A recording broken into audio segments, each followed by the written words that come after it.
Hello and welcome to Sportszone. I am your host, Alec Rapp. The Mean Green, they're rolling on 8 straight conference wins, stemming back to last season. A big win on Saturday, 47-27 over the Louisiana Tech Bulldogs. And joining me now to discuss that game, Parker Smith, Jasmine Grace. How's it going? It's going good. Thank you for asking. It is amazing to have the UNT football team above 500. It's such a rare occurrence. Like, you get like the first 2 games of the year, you get those cupcake games, you're playing like a Texas Southern or a Houston Baptist, and you're like, okay, we're 2-0, like we're feeling good. And then the rest of the season happens. 7 games in, above 500, that's a win. Yeah, I'll take it. It's a good feeling. Guys, I want to talk about Saturday's game. It's a big win. Jasmine, what went right for the Mean Green? I think obviously the run game. The run game was amazing. 4 rushers just all went over 470 yards, like, as a team. And I think that's just amazing. I think that's what our definition of our team is. And I think that's what we're going to have to continue to do if we want to keep getting wins. I mean, Iowa Day, if you look right here, had a 97-yard touchdown for the Mean Green. Absolutely insane. What about that run game, Parker? It was a 4-headed monster at running back. You look at Ragsdale, Attaway, Adai, Horton, all of them over 75 yards rushing, and all 4 had a touchdown. I've been saying this all season. When we are running the ball well, we are a great team because it just takes so much pressure off Ani at quarterback. He can just go on cruise control the whole game when our running game's playing like this. He certainly can, and it's, he's kind of a game manager is what he is. Right, exactly. But, I mean, when you've got guys that are this good running the football, I mean, the team itself, looking at the offensive game plan of this team, had 475 yards on the ground is absolutely insane. They outrushed Louisiana Tech by 395 yards. It has to be some sort of record. Yeah, that's insane.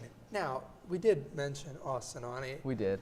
Is he good, Parker? Like, what's the feel with Austin? Austin Ani is the epitome of mediocrity, and that's just what we need him to be if our run game's playing like this, right?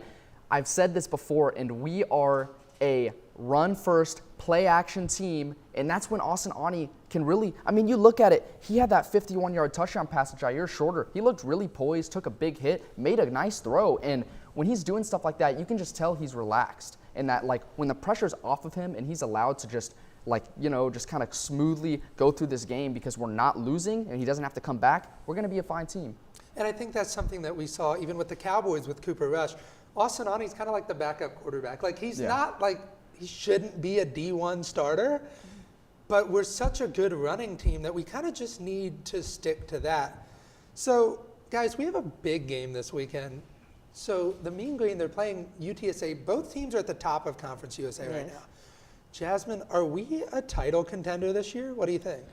I'm not sure. We obviously have to play UTSA this weekend, and I think that'll be a big test for us, and it'll really show us what we have in store. I think if we're able to squeeze out the win, we would have to do everything perfect, and I think that may lead us to being a CUSA contender.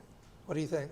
Yeah, I think the key to this game is we need to make somebody other than Zacharian Clark or Zachariah Franklin beat us for their receiving core, both averaging nearly 100 yards per game and a combined 14 touchdowns. So this is a high-powered offense, averaging a whopping 36 points per game. So our secondary really is going to have to step it up against this team. They are, and I mean, 425 yards last week is not good. Like, you have to do better. Right. And I think really it's going to come down to containing Frank Harris because he's a dual threat quarterback. I'm going to be honest, I don't know how he's still in college. I feel like he's been playing for the last 6 or 7 years. He's definitely old. It's kind of like a Hunter Renfrow kind of thing, but you just kind of have to contain him. Now, UTSA is not the only tough game left on this schedule. Very quickly, Jasmine, what do you think the toughest game left is? Is it UTSA or is it one of those Western Kentucky UAB games? I think those will be tough games too, but I'm going to have to go with UTSA. I think UTSA is obviously at the top, the only undefeated conference team left other than us. So I really think I'm going to have to go with UTSA. What do you think, very quickly? Yeah, 100%. It's going to be UTSA, and this is going to be the game for the season. If we lose this game, I'm not going to see us winning Conference USA because they're going to have a 2-game lead on us, and I just don't see us coming back from that. So 100%, this is the game we got to win. It's going to be a big game. I think it's probably Western Kentucky, but the Mean Green, they play UTSA this Saturday at 2:30 down in San Antonio. It was a good weekend for the Mean Green. However, there was a team that wore green that did not give a good weekend for most of us in the DFW. Coming up next, we'll talk about the Cowboys-Eagles game. What does it look like when a life is truly changed? I feel a sense of accomplishment because I built a house. This house has brought us financial independence. It's a great place to raise a family. Strength, fuerza. When I look back where we've come from to where we are today, it makes my heart very happy. Potential. Potencia. For me, this house means all of us together. Sorry. Together. Security. Security. Every family dreams to have their own house. This house changed our lives. Habitat for Humanity is at work in your community and around the world. Through shelter, we empower.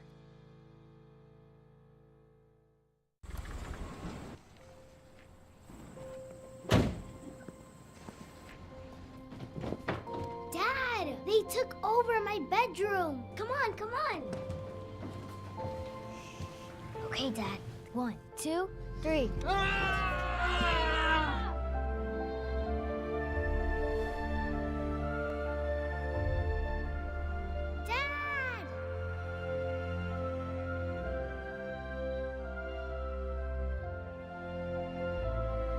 You saved me.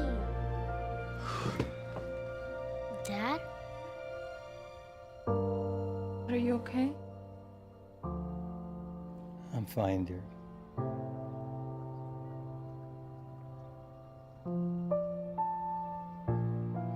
Your hero needs you now, and AARP is here to help. Find the care guides you need at aarp.org/caregiving.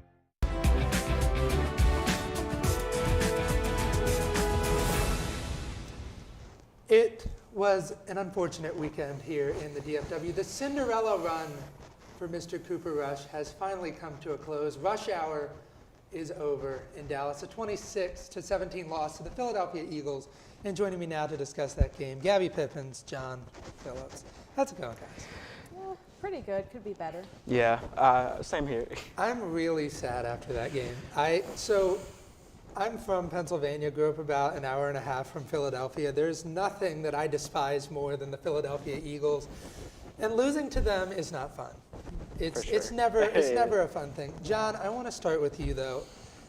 What went wrong for the Cowboys? I don't know if much went wrong, to be honest. I think they played as expected, really. You know, Cooper Rush struggled, but that's expected. He was a backup. The Cinderella story was going to end eventually, but they scored around what Eagles are allowing. They allowed around what the Eagles are scoring. They played pretty average. I mean, I don't think there were any glaring issues other than Cooper Rush in that game.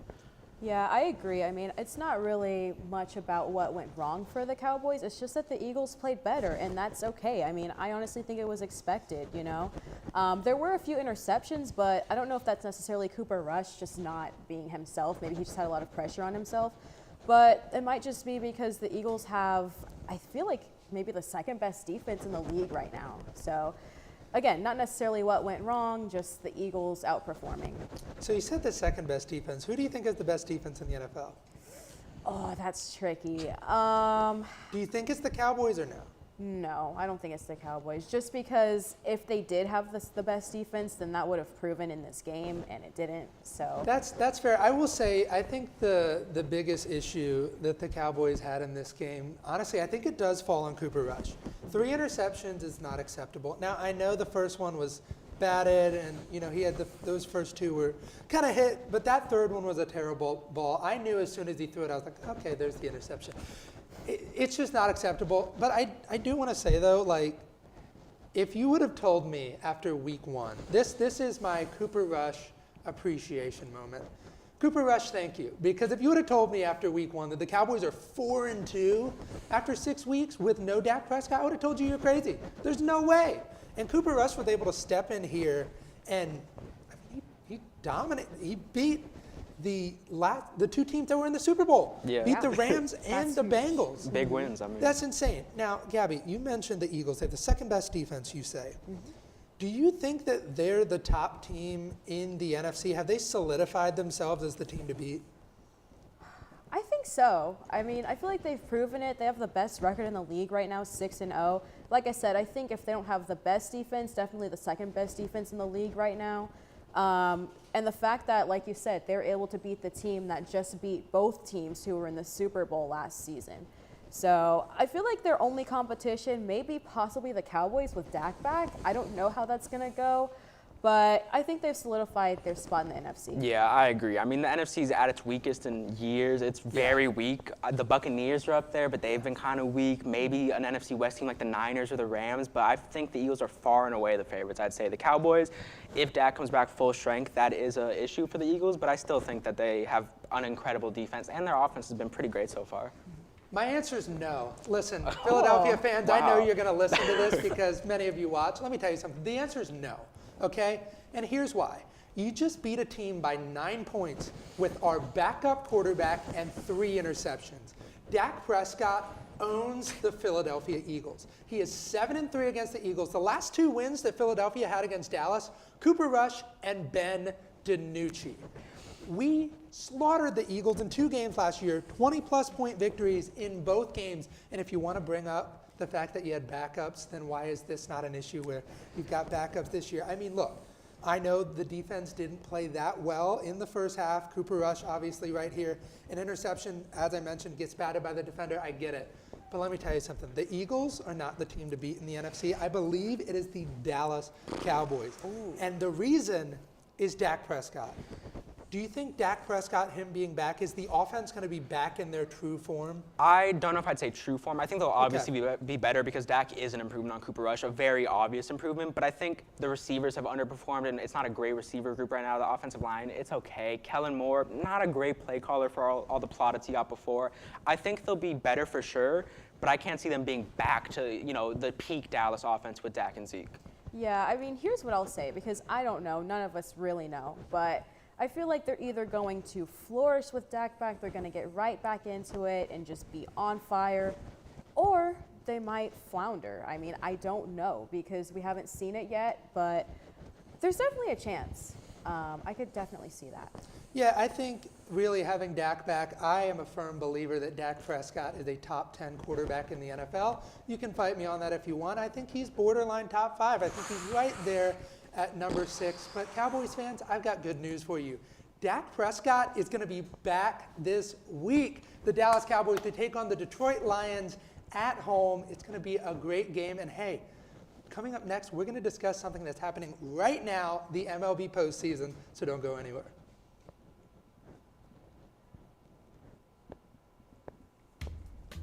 How I define making. Good job, guys. In the broadest possible terms, it is making something extant in the world that didn't exist. Everybody who's ever made anything is bringing something into fruition for a reason. And that act in and of itself makes us stewards of our culture. It's something that we're talking about. It's a response. Actually, it's telling a story. That's really what it is.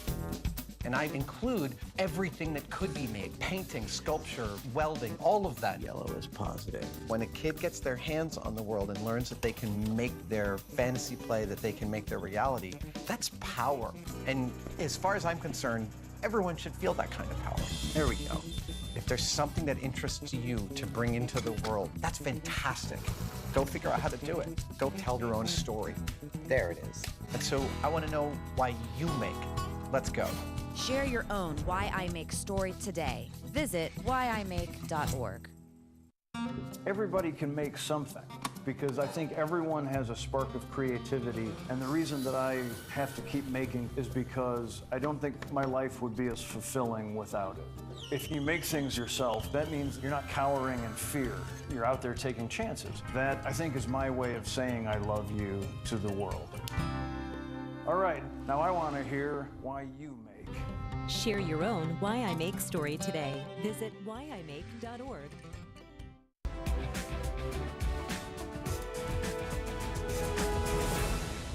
Welcome back into Sportszone. I am your host, Alec Rapp. It was a good weekend for the city of Philadelphia. The Eagles beat the Cowboys, but the big one, the Philadelphia Phillies, made it to the NLCS for the first time since 2009. And joining me now to discuss the postseason, I have Jeremiah Russo and Adam C. How's it going, guys? Playoff baseball, baby. What's better than that? Let's just be real. I gotta agree with that. I mean, playoff baseball, right? Playoff baseball is the best, which, by the way, if you guys are not tuning into the Yankees-Guardians game, it is the 7th inning. The Yankees are up 5-1, which is good news baby! for me. Jeremiah, I want to start with you. The biggest shock of this postseason, what has it been for you? You know what I think the biggest shock is? Nobody realizes how bad the Astros are. I'm going to keep it a buck with you guys. The only reason they won that series is because they had a savior named Yordan Alvarez. Without him, it's a 2-0 game, and we're still going on. Honestly, Seattle probably wins it. But you know what? I think the Astros need to wake up. You know, we have Justin Verlander, who is one of the front runners for the Cy Young for his division. And we look at him, and he just absolutely crumbles in game 1. So, I mean, they really need a wake-up call. Honestly, they got away with that. But I just don't see how people think that this is a competitive team. To me, there's no way. They just got by with one man. Yeah, and for me personally, the biggest shock got to be the Dodgers. You have 111 wins. You have your manager out here talking 2 separate occasions. Oh, we're gonna win the World Series. We're that team. We're those guys. All that to lose to your little brother. Sounds like the Astros, bro. No, I'm just playing. Look, to quote Luka Doncic, everybody starts talking when they're up, and the Dodgers were talking, and they were the #1 seed in the National League. You want to know the funny part about that? So the funny part is, for the #1 seed and for the #1 record in the MLB, only 14 times has the #1 person won the World Series. And it ain't the Dodgers, even though they kept saying, this is our year, write it down. Well, I wrote it down and it was wrong, so got to scratch that out now. Well, let's go ahead and take a look at the MLB bracket, though, for the postseason. Let's take a look at this. So the Rays-Guardians go up head-to-head in the wild card. The Guardians come out of that one. Let's just move the Yankees The Seattle over right Mariners, now. they took down the Blue Jays. And then they, of course, lost to the Astros. 18 innings in that final game of that series, by the way. They played 2 full games just for a 1-0 game. Insane. Absolutely insane. Then the Phillies took on the Cardinals. They ended the career of Yadier Molina and Albert Pujols. Then break out the trumpet because Edwin Diaz was sent home by the San Diego Padres. So was William Contreras. But that is true. So no more narco in the postseason. But, I mean, the Padres, they've been rolling. They took down the Dodgers, as you mentioned, the #1 seed in the NL, and they're going to take on the Phillies. Jeremiah, you mentioned it, of course, only one team in the last 14 years. Is the #1 seed a curse? I honestly think it is, and it's all due to complacency. You're the #1 team. You already held to a higher standard, and you kind of go in there like, hey, we're the #1 team. I'm not saying it's true for all sports, but I've even been on the receiving end personally where you're the #1 seed, and you're like, all right, we're facing a nobody team. Next thing you know, you're out the first round. So honestly, I do believe that it is a curse, but it's a curse of the mentality that you need to not quit what you're doing. You need to still play hard because that seed means nothing in the end. I think the mentality is a good point, but I also think because a lot of these supposed lesser opponents, the 5 and 6 seeds, they have to fight tooth and nail every single game just to get a chance to sniff the postseason. So they're coming in red hot, tons of momentum against a team that may or may not be a little lax, a team that hasn't faced as much adversity. So once a red hot team meets a team that's a little relaxed, there's a result, and that's the red hot team usually winning. Complacency, and next thing you know, instead of a team that's already been playing for a week or so, you're sitting at the couch watching and studying with your little chips in the bag, the popcorn. Next thing you know, you're back on that seat a week later because you just got swept. Yeah, so I want to go ahead and jump forward. Obviously, we have the championship series to play, but let's go ahead and take a look at the World Series. Adam, who are your 2 teams in the World Series? I feel like now that I've heard the score of the Yankees game, I'm going to say it's probably going to be Yankees-Padres, just because I think the Yankees are going to find a way to beat the Astros. And honestly, I don't think the Phillies are going to be able to do it against the Padres. Padres bats are too hot, and I think that they're going to win. So what's funny is I actually have almost the complete opposite. We got the Yankees and we got the Phillies. I've called Phillies since day 1. I also tried to call Seattle, but that man, Yordan Alvarez, we don't talk about it. But however, I have a suspicion that this is what we're going to be looking at. I mean, when you have a team, all we need is for something to happen. So my man Nicholas Castellanos can absolutely smash a 510-foot home run and win the World Series for us. We just need something like that. Maybe we need to bring Stan Brennahan or whatever his name is. I think we need to bring him back just for one game, say something stupid, let something happen. Bing! It's a homer by my boy none other than Wisconsin. And that's a 4-0 ball game. Well, I also have the same World Series prediction. Let's roll it back to 2009. Yankees and Phillies take it on, but this time the Phillies get their revenge. And you know what? There's nothing more that I want to see more than a drive into deep left field by Castellanos. The Phillies have a hitting team. Exactly. The Phillies are red hot, and the championship series between the Phillies and the Padres begins tonight. The ALDS wrapping up, Yankees up 5-1. But hey, make sure to come right back here on Thursday at 5:30 for another episode of Sportszone. And if you're on Twitter or Instagram, give us a follow at NTTV_sports. And don't go anywhere, because coming up next is NTTV's Nightly News.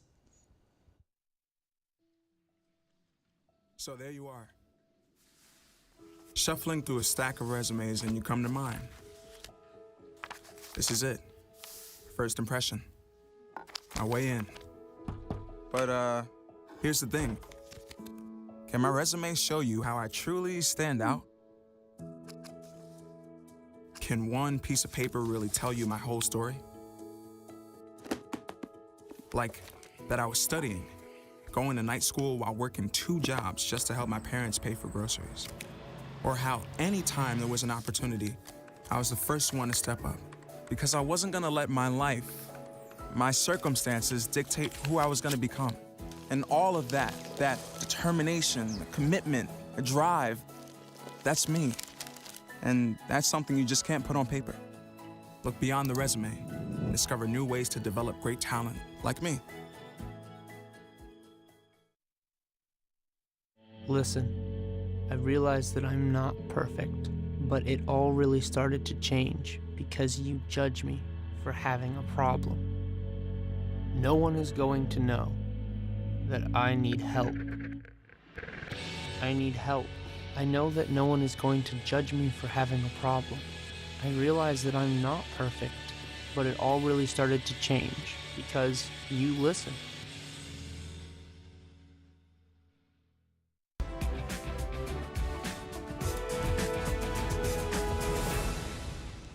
Welcome back to Sportszone. I'm your host, Alec Rapp. Over the past few years, it seems that athletes have been able to get away with more and more, and we've seen that most recently in the case of Davante Adams.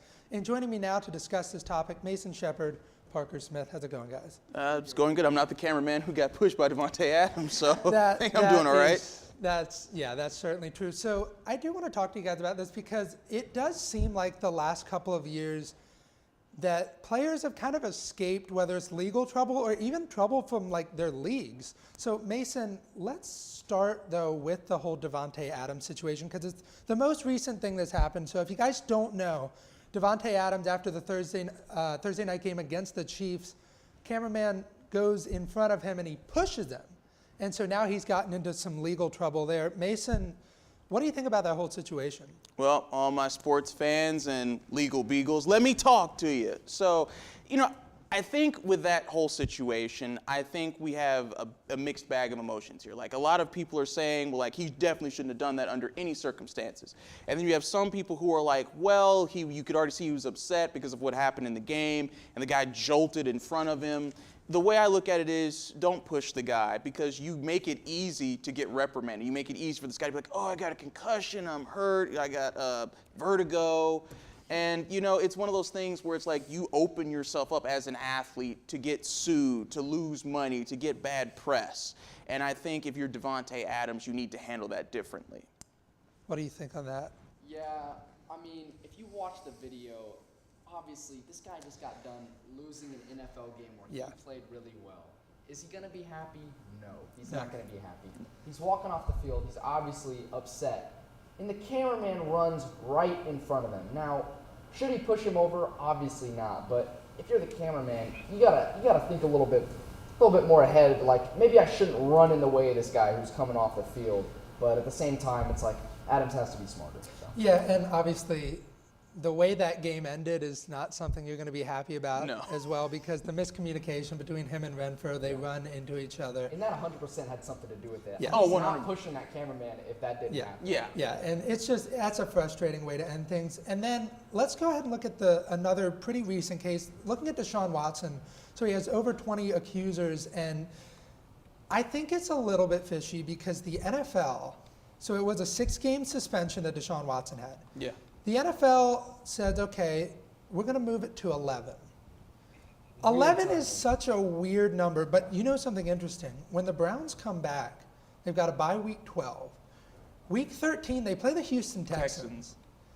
What do you guys think about that? It's scripted. The Yes. NFL should have suspended him for a full season, and everybody knows it. But they want the storyline, and they want more money. And everything comes down to money. The only color in this world that matters is green. And at the end of the day, that's what the NFL is in this for. And they want Deshaun Watson to play the former team who he just had all this drama induced with.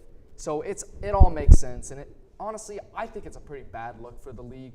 But as if they don't look bad enough, the NFL, the no fun league, you get called the no fun league and you have to make yourself look worse. It's hilarious. But no, he's 100% right. The NFL knows what they're doing with that. Yeah. Like you said, 11 is a very specific number for a case like this.